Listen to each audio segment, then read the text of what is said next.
Hello students. In the previous video we were doing the discussion on the application of impulse. Impulse का हमारी daily life में क्या role है तो वो हम देखते हैं. देखिए, some application based on impulse. तो एप्लीकेशन को पढ़ने से पहले जरा समझ लेते हैं कि रिलेशन क्या है. Impulse is equal to force into time. ये हमें मालूम है. इम्पल्स क्या होता है? एक फोर्स का इफेक्ट होता है. कैसा फोर्स? जो बहुत ही शॉर्ट टाइम इंटरवल के लिए क्या करता है? वर्क करता है. तो यहां से फोर्स क्या हो जाएगा? Impulse upon time. Okay, impulse यानी इफेक्ट किसका? फोर्स का.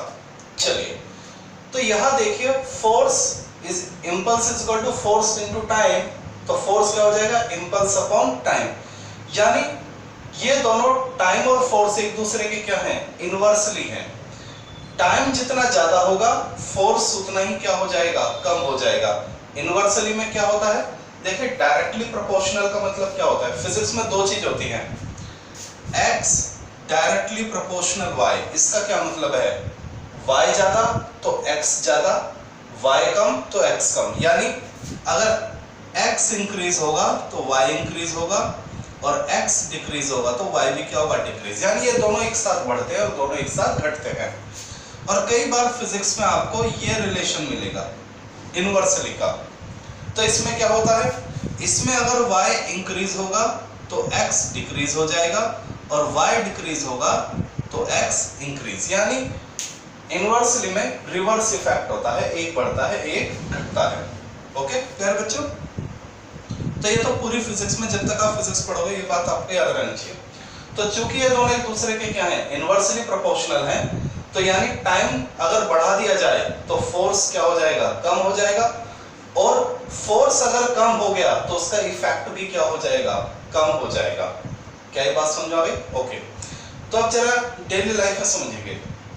तो यानी अगर हम ये चाहते हैं कि किसी फोर्स का कोई फोर्स हम पे कम लगे, हाँ, किसी फोर्स का इफेक्ट हमारे पर कम हो, तो हम क्या करेंगे? हम उस फोर्स के लिए टाइम पीरियड बढ़ा देंगे. हम उस फोर्स का जो एक्शन ऑफ टाइम है वो क्या कर देंगे? इंक्रीज कर देंगे. तो देखिए, a cricket player lower his hand while catching a ball to increase lower his hand while catching a ball. ये बात हमने पहले डिस्कस कर चुके हैं कि एक बॉल आया और क्रिकेट जो प्लेयर है उसने उसको कैच किया. कैच करने के बाद वो अपने हाथों को पीछे की ओर लेके जाता है. क्यों? क्योंकि वो टाइम पीरियड बढ़ा देता है और टाइम बढ़ने से फोर्स क्या हो जाएगा? कम. इसलिए हाथों पर इफेक्ट क्या आएगा? कम आएगा. To increase the time due to which he get less force. समझे बात? आगे देखेंगे. A person falling on cemented floor get injured but person fall on sand not.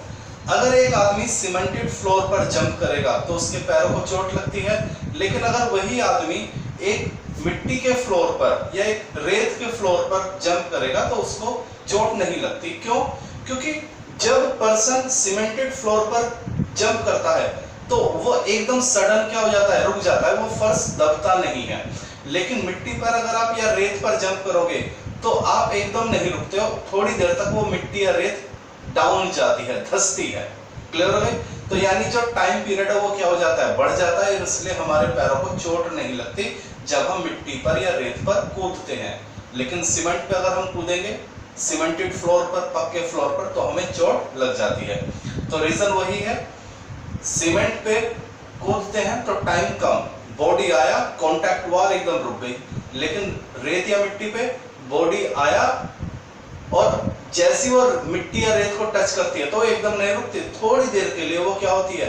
मिट्टी और रेत धंसता है तो उसको टाइम क्या हो जाता है? ज्यादा मिल जाता है. और टाइम ज्यादा होने से क्या होता है? फोर्स कम हो जाता है, इसलिए चोट नहीं लगती. चलिए, ऑटोमोबाइल. ऑटोमोबाइल यानी car, bike, truck are provided with shocker. तो जो लोग बाइक चलाते हैं उनको मालूम है टायर और टायर से ऊपर कुछ शॉकर होते हैं. तो जैसी ब्रेक लगाते हैं तो वो जो बाइक है वो एकदम टायर तो रुक जाता है, देखिए जैसी ब्रेक लगाए तो टायर तो रुक जाता है, लेकिन जो टायर के ऊपर की बॉडी होती है बाइक की, वो नहीं रुकती, वो थोड़ी देर के लिए नीचे की ओर धंसती है, क्योंकि शॉकर क्या होते हैं, दबते हैं।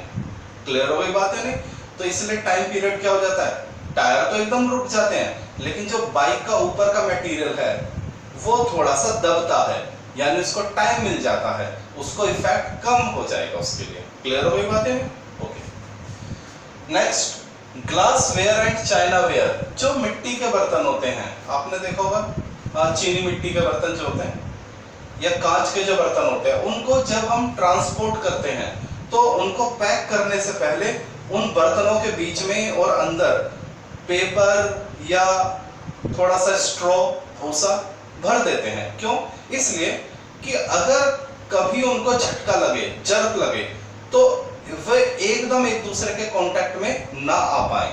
क्योंकि अगर मान लीजिए दो कांच के ग्लास, कई सारे कांच के ग्लास एक बर्तन मतलब पैक कर दिए और जर्क लगा, तो वे एक दूसरे के कांटेक्ट में आएंगे, टूट जाएंगे। लेकिन अगर उनके बीच में पेपर या कुछ भूसा भर दिया जाए तो जैसी जर्क लगेगा तो वे एकदम एक दूसरे के कांटेक्ट में नहीं आ पाते। वो जो बीच में पेपर और भूसा है वो उनको कांटेक्ट में आने से क्या कर लेते हैं, रोक लेते हैं, यानी उन दोनों के जो टाइम पीरियड, मतलब जो कांटेक्ट टाइम पीरियड है वो बढ़ जाता है, वो एकदम एक दूसरे के कांटेक्ट में नहीं आ पाते, टाइम ऑफ कांटेक्ट बढ़ जाता है, यानी फोर्स क्या हो जाता है, कम हो जाता है। तो यही हमारे डेली लाइफ का वो है कि कभी भी सडन स्टॉप नहीं होते। जैसे कभी देखिए, आपने देखा होगा कोई एथलीट है, मान लीजिए एक रेसर है, वो रन कर रहा है, ये तो आपने कई बार ऑब्जर्व किया होगा, प्रैक्टिकली भी और या टीवी में या कैसे भी। मान लीजिए जो रेसर होते हैं वो दौड़ते हैं, उन्होंने एक चक्कर लगाया, 100 मीटर की रेस है, 200 मीटर की रेस है, 300 मीटर की जो भी है, तो जैसे वो अपनी रेस पूरी करते हैं तो क्या आपने उनको देखा दौड़ते दौड़ते एकदम रुक जाते हैं? नहीं, रेस खत्म होने के बावजूद भी वो थोड़ी देर तक क्या करते रहते हैं, दौड़ते रहते हैं थोड़ी दूर तक, और तब थोड़ी दूर जाके वे रुकते हैं। ऐसा नहीं कि भाई क्रॉस लाइन आई, दौड़ रहे क्रॉस लाइन आती है एकदम रुक गए, नहीं, अगर ऐसा किया ना तो धड़ाम जैसी गिरेंगे। क्यों? क्योंकि उनके अंदर क्या है, फोर्स है। तो वे क्या करते हैं, रेस खत्म होने के बावजूद भी थोड़ी देर तक चलते रहते हैं। क्यों? टाइम बढ़ाने के लिए। वे अपने आप को रोकना चाहते हैं लेकिन सडन नहीं रोकते, वे अपने आप पे जो फोर्स लगाते हैं रोकने के लिए सडन नहीं लगाते, धीरे धीरे अपने आप को रोकते हैं। क्यों? ऐसा करने से टाइम बढ़ जाएगा, फोर्स कम हो जाएगा, उसका इफेक्ट क्या हो जाएगा, कम। अगर वे अपने आप को सडन रोक लेंगे ना तो धड़ाम जैसे गिर जाएंगे। क्लियर होगा? तो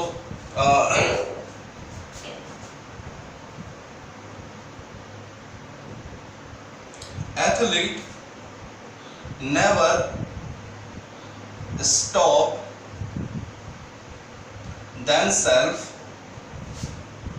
sudden at the end of race। कभी भी वे रेस खत्म होने पर अपने आप को एकदम नहीं रोकते हैं। तो these are some application of impulse। ठीक है, हम मोशन को जितना धीरे धीरे रोकेंगे, मतलब मोशन को कभी भी एकदम नहीं रोकना चाहिए, उसको थोड़ा सा टाइम देना चाहिए। टाइम देने से क्या होता है, फोर्स कम हो जाता है, उसका इफेक्ट कम हो जाता है। आप किसी भी मोशन को एकदम रोक दोगे ना तो टाइम कम हो जाएगा, फोर्स का इफेक्ट ज्यादा मिलेगा। ओके, तो ये थोड़ा सा ध्यान रखिए। नाउ टू आगे चलते हैं।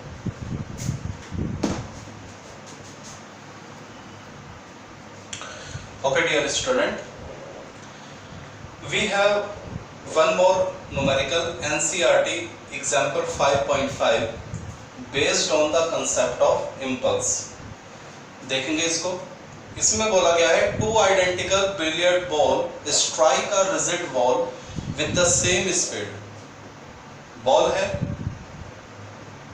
एक बॉल से स्ट्राइक करती है with the same speed but at different angle and get reflected without any change in speed। देखिए, यहाँ दो केस दिए गए हैं।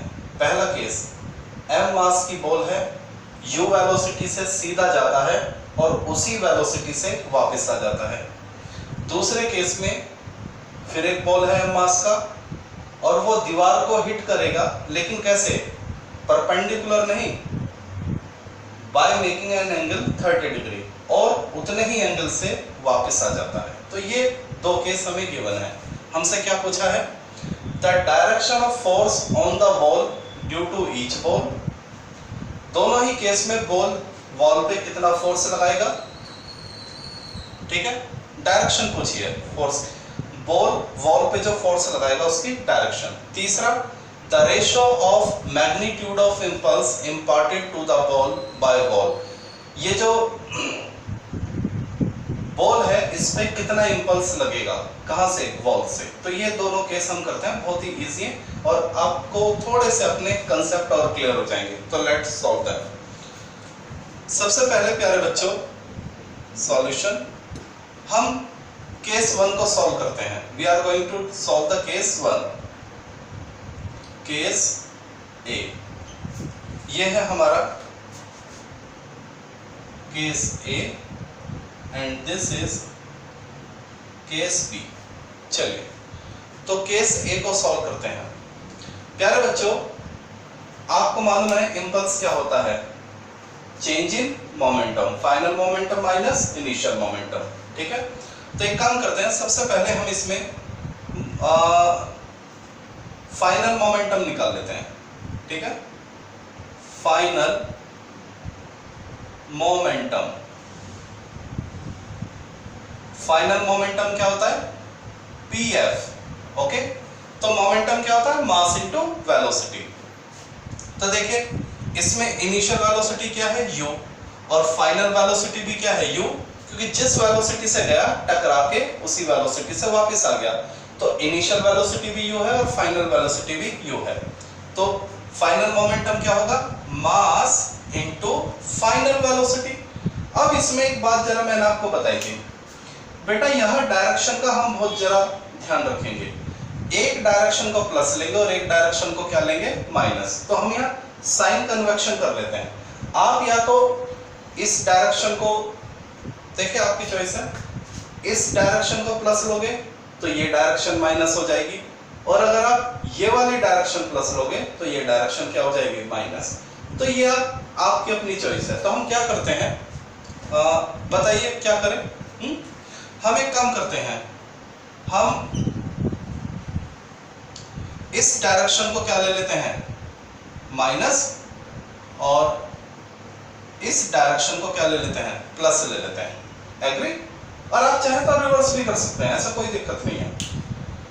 मैंने इसको प्लस ले लिया है और इसको क्या ले लिया है, माइनस। क्यों? क्योंकि देखिए आपको अपने कोऑर्डिनेट याद है, ये देखिए x minus x plus y minus y.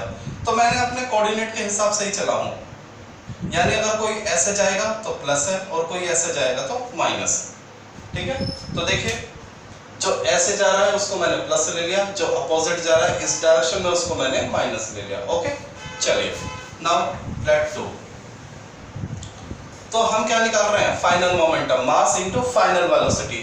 तो ये फाइनल वेलोसिटी है, ये फाइनल वेलोसिटी है, ये है देखिए आने वाली डायरेक्शन, जाने वाला इनिशियल, आने वाला फाइनल।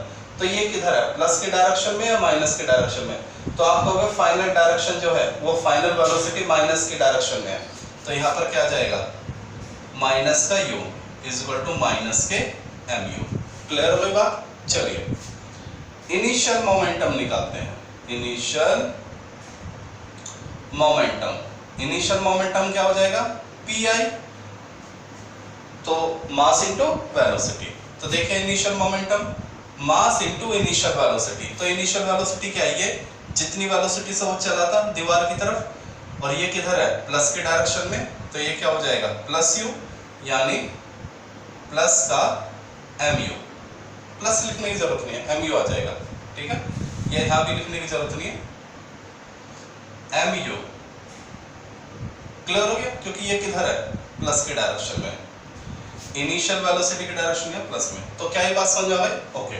अब प्यारे बच्चों इंपल्स क्या होता है जरा बताइए। इंपल्स इज इक्वल टू, बताया था, final minus initial, final momentum minus initial momentum. तो फाइनल मोमेंटम क्या है, माइनस का mu, फॉर्मूले का माइनस, इनिशियल मोमेंटम क्या है, mu। तो कितना आ जाएगा, माइनस के 2mu। देख लीजिए इंपल्स मिल गया आपको। ओके, चलिए this is the impulse in first case, और वो भी किधर, हॉरिजॉन्टल डायरेक्शन में। किधर, हॉरिजॉन्टल डायरेक्शन में। क्या वर्टिकल डायरेक्शन में कोई इंपल्स होगा नहीं, क्यों? वर्टिकल डायरेक्शन में कोई वेलोसिटी ही नहीं है, तो वर्टिकल डायरेक्शन में कोई इंपल्स नहीं होगा। ठीक है, आपकी बुक में दोनों ही केस में हॉरिजॉन्टल भी और वर्टिकल भी, ठीक है ना। तो this is the impulse in horizontal direction. Clear हो गया? केस फर्स्ट का इंपल्स आ गया। ओके, अब हमने मैग्नीट्यूड तो बता दिया है, लेकिन हमसे क्या पूछा है? डायरेक्शन। तो एक डायरेक्शन ऑफ फोर्स। तो प्यारे बच्चों एक चीज याद रखेंगे, देखिए this is the impulse in first case. Since impulse is equal to, impulse को प्यारे बच्चों किससे रिप्रेजेंट करते हैं? जे से बताया था। Impulse is equal to force into short time. तो टाइम कैसी क्वांटिटी है? स्केलर। ये किसका फॉर्मूला है? इंपल्स का। Impulse is equal to force into short time. तो जरा ध्यान देना, जो डायरेक्शन प्यारे बच्चों फोर्स की होगी वही डायरेक्शन किसकी होगी? इंपल्स की। या ऐसे कह दीजिए, जो डायरेक्शन इंपल्स की होगी वही डायरेक्शन किसकी होगी? फोर्स की।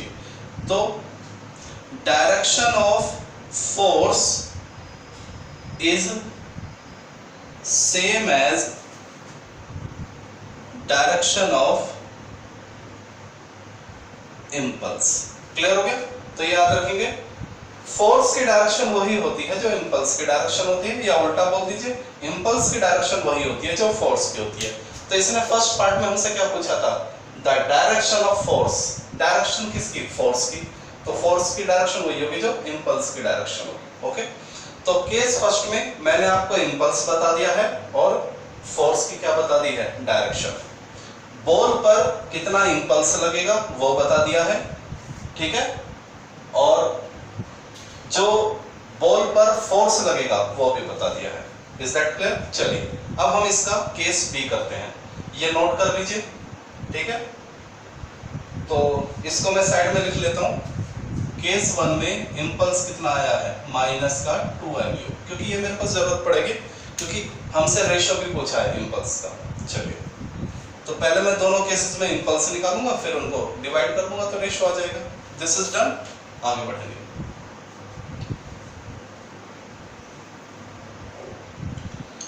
Okay, case B. Case B solve करते हैं। ये बड़ा मजेदार है, समझिए। यहां ये जो बॉल है ये आता है कितने एंगल बनाते हुए? 30 डिग्री।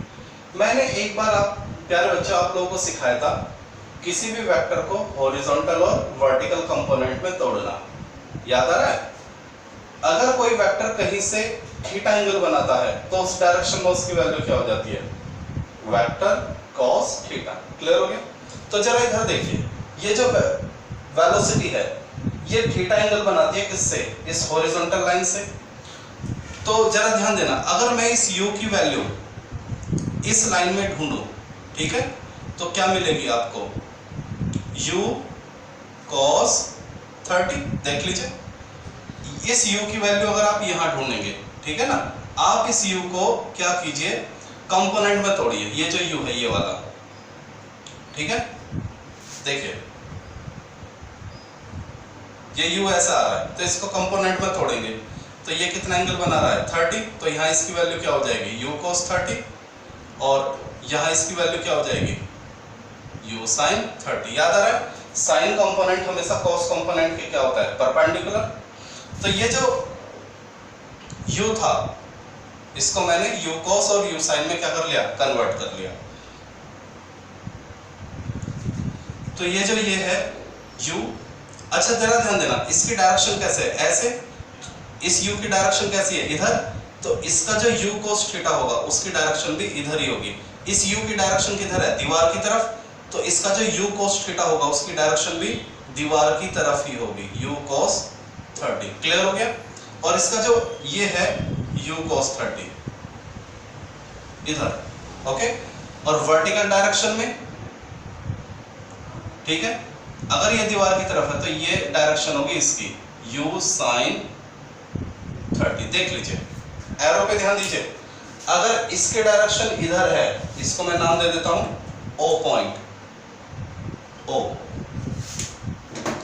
अगर u की डायरेक्शन o की तरफ है तो इसके हॉरिजॉन्टल और वर्टिकल कंपोनेंट की डायरेक्शन भी o की तरफ होगी। ध्यान दीजिए, u को आपने क्या कर दिया, u cos थीटा और u sin थीटा में ब्रेक कर दिया। मेन बात, जो डायरेक्शन इसकी है, इसकी डायरेक्शन क्या है, o की तरफ, तो इसके कंपोनेंट की डायरेक्शन भी o की तरफ होगी। Is that clear? चलिए अब आ जाइए फाइनल वेलोसिटी, जितनी वेलोसिटी से वापस जाता है, तो इसको भी ब्रेक कीजिए। ये हॉरिजॉन्टल से कितना एंगल बनाता है, 30, तो यहां इसका कंपोनेंट क्या हो जाएगा, u cos 30, और यहां इसका क्या मिलेगा, ये देखिए, ये हो जाएगा u sin 30। अब इसमें भी प्यारे बच्चों ये मजेदार बात है, u जो है o से दूर जा रहा है, u की जो डायरेक्शन है वो o से क्या है, दूर, तो इसके जो cos और sin कंपोनेंट है वे भी o से अवे होंगे। ये वाला जो u है ये o की तरफ जा रहा है, तो इसके sin और cos कंपोनेंट भी o की तरफ होंगे, और जो फाइनल वेलोसिटी है u वो o से दूर जा रही है, तो इसके जो cos और sin कंपोनेंट है वे भी o से दूर होंगे। तो क्या ये बात सीख गए, इनिशियल वेलोसिटी और फाइनल वेलोसिटी को आपने ब्रेकअप कर लिया। अब हमारे पास जो वेलोसिटी है वो x एक्सिस में भी है और y एक्सिस में भी है। क्लियर हो गई बात? तो समझ लीजिए, हम क्या करते हैं, हॉरिजॉन्टल के साइन कन्वेक्शन तो हमने ले लिए केस 1 में, जो इधर जाएगा प्लस, जो इधर जाएगा माइनस। अब जरा वर्टिकल के भी कन्वेक्शन ले लेते हैं। हम क्या करते हैं, जो वेलोसिटी ऊपर जाएगी वो प्लस, और जो वेलोसिटी नीचे जाएगी वो क्या ले ली हमने, माइनस। समझ लीजिए, हॉरिजॉन्टल कन्वेक्शन तो ले लिए। अब चूंकि सेकंड केस में वेलोसिटी दोनों तरफ है, हॉरिजॉन्टल भी और वर्टिकल भी, तो मैंने वर्टिकल कन्वेक्शन और ले लिया, ऊपर की तरफ प्लस, नीचे की तरफ माइनस, क्योंकि कोऑर्डिनेट में ऊपर वाला y प्लस होता है, नीचे वाला y माइनस होता है, हम कोऑर्डिनेट के हिसाब से चले। ओके, चलिए सॉल्व करते हैं। तो सबसे पहले इन हॉरिजॉन्टल और यहां इन वर्टिकल। तो हॉरिजॉन्टल में इनिशियल मोमेंटम बताइए, हॉरिजॉन्टल में इनिशियल मोमेंटम, तो हॉरिजॉन्टल में इनिशियल मोमेंटम क्या हो गया, u cos 30, u cos 30। बात समझ आए? ये इनिशियल वेलोसिटी है ना प्यारे बच्चों, ये क्या है, इनिशियल वेलोसिटी, तो इसका हॉरिजॉन्टल कंपोनेंट क्या हो गया, u cos 30, और इसकी डायरेक्शन देखिए किधर है, प्लस की तरफ, तो इसकी डायरेक्शन ये क्या है, पॉजिटिव। अब हॉरिजॉन्टल में फाइनल वेलोसिटी, तो फाइनल वेलोसिटी कौन है, ये, और इसका हॉरिजॉन्टल कंपोनेंट कौन है, ये, और इसके डायरेक्शन देखिए किधर है, माइनस की तरफ, तो ये हो जाएगा माइनस के u cos 30। क्लियर हो गया? अब आइए वर्टिकल में। वर्टिकल में इनिशियल मोमेंटम देखिए, तो इनिशियल मोमेंटम के लिए इनिशियल वेलोसिटी देखेंगे, तो ये है इनिशियल वेलोसिटी, इसका वर्टिकल कंपोनेंट कौन है, ये है, और इसके डायरेक्शन देखिए, क्या ये ऊपर है, नीचे है, नीचे है, तो नीचे को हमने क्या लिया है, माइनस, तो ये हो जाएगा m माइनस का u sin 30। क्लियर हो गया? फाइनल मोमेंटम देखिए, फाइनल मोमेंटम के लिए फाइनल वेलोसिटी, तो फाइनल वेलोसिटी क्या है, u, और चूंकि वर्टिकल में देख रहे हैं तो इसकी वर्टिकल वेलोसिटी देखिए क्या है, फाइनल वेलोसिटी की वर्टिकल कंपोनेंट u sin 30, और किधर है, अपवर्ड या डाउनवर्ड, डाउनवर्ड, तो ये हो जाएगा मास इनटू, ये भी माइनस में है। क्लियर हो गया प्यारे बच्चों? हॉरिजॉन्टल में इनिशियल मोमेंटम, मास तो लिखा ही नहीं प्यारे बच्चों, m u cos 30, m minus u cos 30। Okay, initial momentum horizontal में मास इनटू हॉरिजॉन्टल में initial velocity, final momentum mass into horizontal में फाइनल वेलोसिटी, वर्टिकल में initial momentum mass into vertical में initial velocity, final momentum mass into vertical में final velocity. तो देखना, जो initial velocity है वो ऐसे है और डाउनवर्ड है, यानी प्लस डायरेक्शन में है और माइनस डायरेक्शन में है, और फाइनल वेलोसिटी का कंपोनेंट हॉरिजॉन्टल भी माइनस में है और वर्टिकल भी माइनस में है। क्लियर हो गया? चलिए यहां से इंपल्स निकालेंगे। इंपल्स, इंपल्स क्या होता है प्यारे बच्चों, फाइनल माइनस इनिशियल, तो फाइनल कितना है, माइनस का mu cos 30, माइनस का फॉर्मूले का माइनस, कितना आ जाएगा, mu cos 30 is equal to minus का 2mu cos 30। चलिए यहां निकालेंगे इंपल्स। ये है इंपल्स कहां, हॉरिजॉन्टल में, ओके।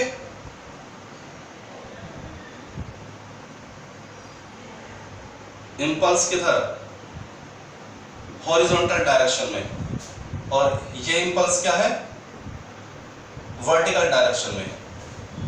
तो pf minus pi is equal to final कितना है, माइनस के mu sin 30, फॉर्मूले का माइनस, और ये देखिए कितना है, ये भी है माइनस के mu sin 30। तो बेटा ये माइनस क्या हो जाएगा, प्लस, तो आंसर क्या आएगा, माइनस का mu sin 30 प्लस का mu sin 30 is equal to 0।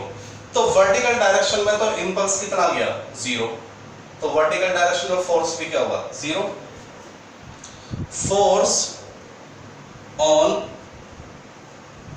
Vertical direction is equal to 0। जब इंपल्स 0 है वर्टिकल में तो फोर्स भी क्या होगा, 0।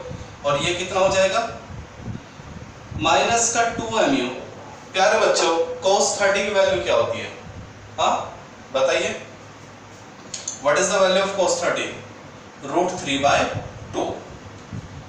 तो ये हमने सेकंड केस का इंपल्स निकाल लिया, हॉरिजॉन्टल में और वर्टिकल में। यहां इंपल्स किधर है, हॉरिजॉन्टल में, तो फोर्स भी किधर होगा, force, direction of force in horizontal, क्योंकि इंपल्स भी किधर है प्यारे बच्चों, हॉरिजॉन्टल में, तो डायरेक्शन ऑफ फोर्स भी क्या होगी, हॉरिजॉन्टल में हो। चलिए अब हम निकाल लेते हैं रेशो। तो यहां रेशो कितना आया, केस सेकंड में जो रेशो आया, J is equal to minus का 2mu √3/2। ठीक है, इसको नोट कर लीजिए पहले, फिर आगे बढ़ते हैं।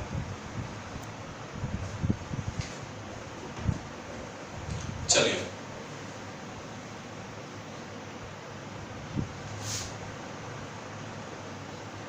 दोनों केस के इंपल्स का रेशो पूछा है हमसे। देखिए second part, the ratio of impulse imparted to the ball by ball.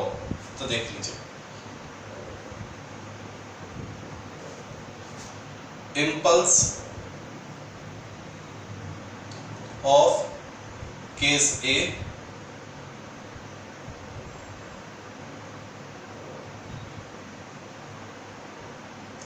Upon impulse of case B is equal to, क्या बच्चों, केस ए का इंपल्स कितना है, माइनस का 2mu, केस बी का इंपल्स कितना है, माइनस का 2mu √3/2। क्या हो जाएगा, माइनस से माइनस, 2 से 2, m से m, u से u, क्या बचेगा, 1/√3/2, 2/√3। ठीक है, this is the required answer. तो दोनों केस में जो इंपल्स का रेशो होगा वो 2/√3 होगा। तो it's a very good numerical, काफी कुछ आपको इसमें कंसेप्ट आपके इंपल्स को लेके क्लियर हुए होंगे।